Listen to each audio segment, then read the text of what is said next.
Dans son mémoire, Zhou Daguan décrivait une cité débordante de vie et d'activité. Mais la forêt a depuis longtemps repris ses droits et semble avoir fait disparaître toutes les traces. Au cours de ces 2 dernières années, l'archéologue Jacques Gaucher a pu entreprendre des fouilles sur les 9 km² de forêt inclus dans ses murailles. Il est en quête d'indices qui permettraient de faire correspondre les vestiges d'Angkor Thom au récit du diplomate. Quand j'ai commencé cette étude, sur le plan urbain, la connaissance était relativement faible, pour ne pas dire inexistante. Excepté ce dispositif d'enceinte périphérique et cet ensemble central, on ne savait rien finalement des 900 hectares inclus à l'intérieur de cette forme. Pendant longtemps, les travaux de Jacques Gaucher semblèrent voués à l'échec, mais son obstination finit par produire des résultats. 2 ans après une étude systématique, on a ici quelques-unes des premières grandes informations qui remplissent petit à petit, comme un puzzle, l'histoire de cette ville. Jacques Gaucher compile des milliers de coordonnées sur une carte d'Angkor Thom qui s'enrichit d'indications de plus en plus précises. Elle lui a permis d'identifier à l'intérieur de la cité royale un réseau très ramifié de canaux et de routes, ainsi que des milliers d'emplacements qu'occupaient des maisons en bois. Les découvertes de Jacques Gaucher nous prouvent qu'Henri Mouhot avait vu juste. Les archéologues ont aujourd'hui réuni suffisamment d'éléments pour pouvoir imaginer à quoi ressemblait, il y a 700 ans, cette gigantesque cité, aujourd'hui enfouie sous la végétation. La grande capitale religieuse et politique décrite par Zhou Daguan n'avait rien d'imaginaire.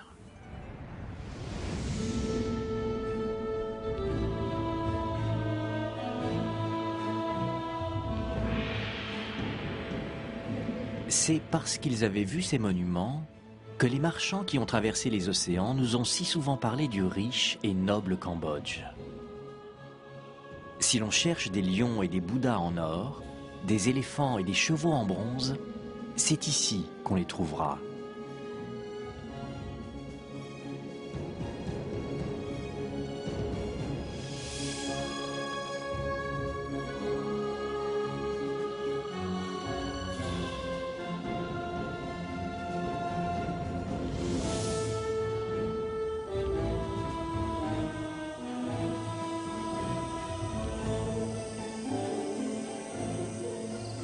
Les inscriptions du Bayonne, le gigantesque temple érigé au centre d'Angkor Thom, ont appris aux archéologues que cette cité était la capitale du plus grand des monarques khmers, Jayawarman VII, qui régna sur le Cambodge entre 1181 et 1219. Connu comme le grand roi bâtisseur, il repoussa les frontières de l'Empire plus loin que tout autre dirigeant khmer. Il avait fait construire ici un palais à la mesure de son nouveau royaume. Le palais impérial se dresse au nord de la Tour d'Or. Ses linteaux et ses colonnes sont immenses et entièrement décorés de bouddhas peints et sculptés. Les plafonds sont eux aussi remarquables. De longues allées bordées de colonnades et des couloirs à ciel ouvert s'étendent à perte de vue et s'entrecroisent dans une parfaite harmonie. Là encore, les fouilles réalisées par Jacques Gaucher sur le site du palais impérial viennent étayer les descriptions de Zhou Daguan. On a trouvé une série de structures en bois qui étaient en place.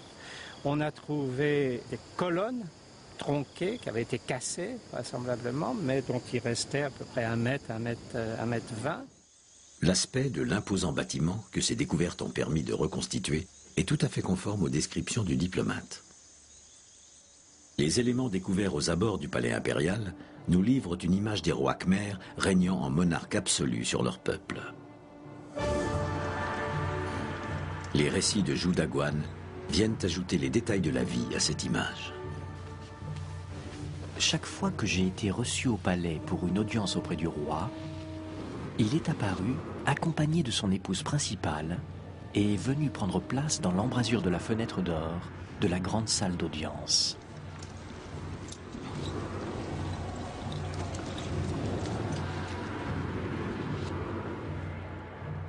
Issu d'une culture qui élevait elle aussi ses dirigeants au rang de divinité, Zhou Daguan fut favorablement impressionné par la dévotion dont faisaient preuve les Khmers.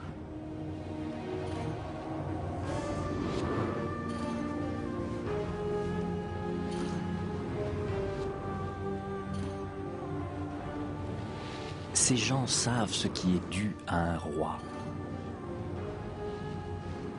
La dimension mythique du monarque apparaît clairement dans une légende qu'il relate dans ses mémoires.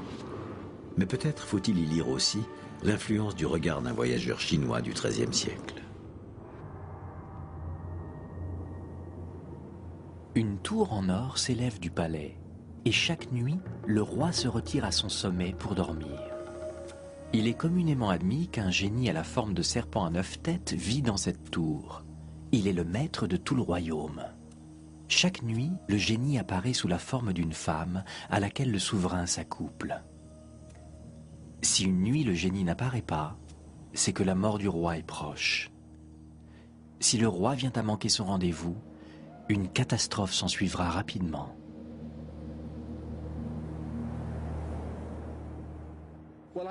Je ne sais pas si tout cela est vrai. Il aurait fallu être un sacré roi pour tenir ce type d'engagement sur la durée. Mais nous savons par contre que la coutume voulait que les aristocrates, la noblesse du pays, envoient chacun une des filles de leur famille pour qu'elle fasse partie de l'entourage royal, en tant que concubine. Ce qui était une manière très concrète de lier les provinces au pouvoir central. Et il ne serait guère surprenant que le roi ait disposé d'un harem substantiel. Zhou Daguan précise que le roi avait 5 épouses et un harem de 3000 femmes. Le roi sortait rarement de son palais, mais Zhou Daguan mentionne une de ces occasions, les fêtes du Nouvel An. Alors que la nuit tombe, on va quérir le roi pour qu'il prenne part au spectacle. On tire alors fusées et pétards. Le feu d'artifice est visible à plus de 13 km à la ronde et les explosions des pétards font trembler les murs de la cité.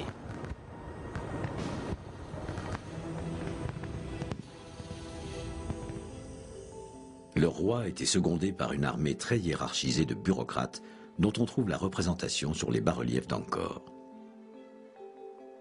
On trouve dans ce pays toute une cohorte de ministres, généraux, astronomes et autres fonctionnaires.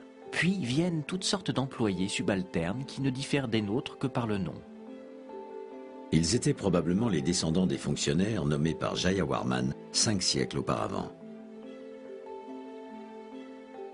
Mais il est un point sur lequel les écrits de Zhou Daguan restent vagues, le nombre d'habitants qui peuplaient cette cité.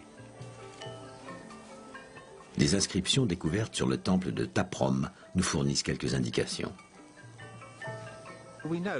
Nous savons que ce temple abritait au moins 12 000 personnes, dont un certain nombre de grands prêtres, un peu plus de 650 danseuses et divers autres officiants dont le rôle était d'entretenir le temple et d'accomplir les devoirs rituels.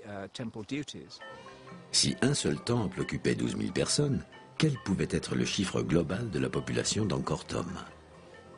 Les recherches de Jacques Gaucher sont encore en cours, mais elles lui permettent déjà de formuler une hypothèse.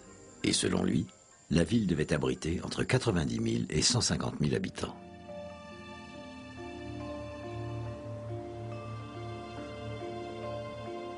Au milieu de ce qui est aujourd'hui une jungle, se dressait au XIIIe siècle une immense cité remarquablement organisée pour son époque. C'était bien Angkor Thom qu'avait décrit Zhou Daguan.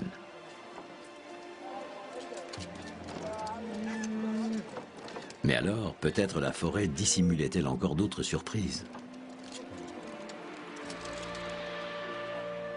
Comment savoir si tous les temples découverts alentour n'étaient pas eux aussi entourés d'habitations? L'exploration de la cité perdue d'Angkor prit alors un tour inattendu. En 1994, des archéologues réussirent à persuader la NASA d'accepter une mission exceptionnelle.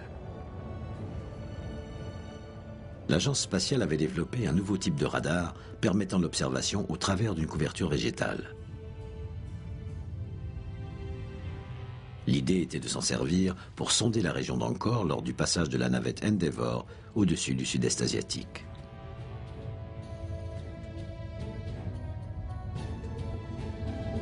Cette expérience livra une série d'images couvrant une bande de 10 km de large sur 100 de long.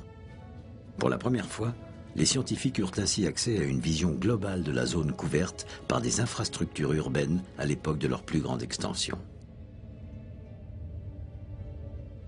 Ce fut une découverte capitale. Ces images révélaient la présence d'un réseau de routes et de canaux qui convergeaient vers les murailles d'Angkor Thom.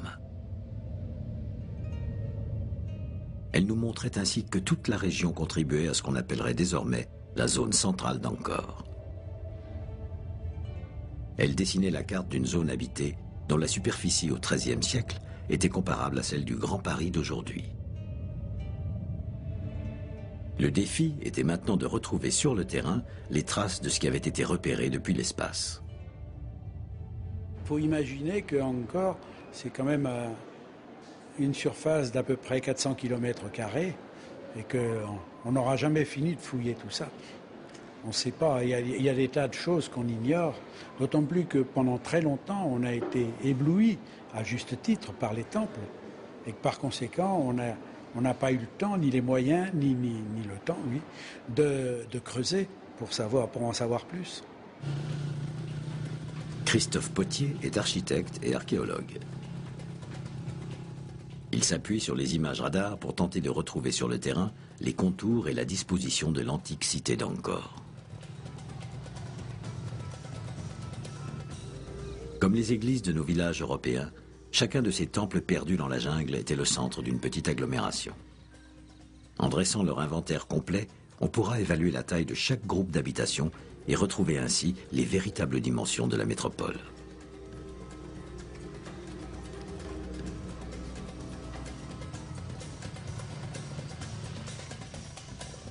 Pottier et son assistant cambodgien Sin Chenda tentent aujourd'hui de localiser certaines de ces ruines encore non répertoriées dans la zone du Grand Angkor.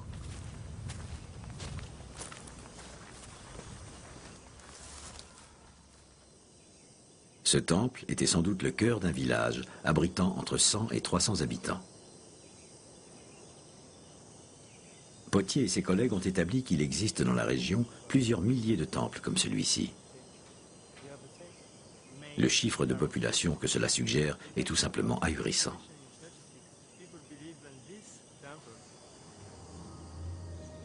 Il existait bien un lien direct entre ces villages et la capitale royale. Pour Charles Hayam, c'est cette inscription qui nous en donne la preuve. Nous savons qu'au moins 80 000 personnes, venues de 3 000 villages, étaient désignées chaque année pour fournir les matériaux nécessaires à l'entretien de la capitale. Des milliers de personnes et d'énormes quantités de matériaux devaient donc transiter des villages vers le centre. Le réseau de routes et de canaux mis en évidence par les images de la NASA reliait tous ces villages à la citadelle impériale d'Angkor Thom.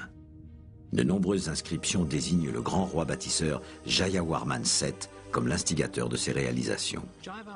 Jayawarman VII était un incroyable bâtisseur. Il a fait construire des routes dans tout son royaume. Il a énormément développé les infrastructures. Il a fait déplacer et tailler plus de pierres que tous les autres rois d'Angkor réunis. L'histoire retiendra son nom comme celui du plus grand bâtisseur de tous les temps.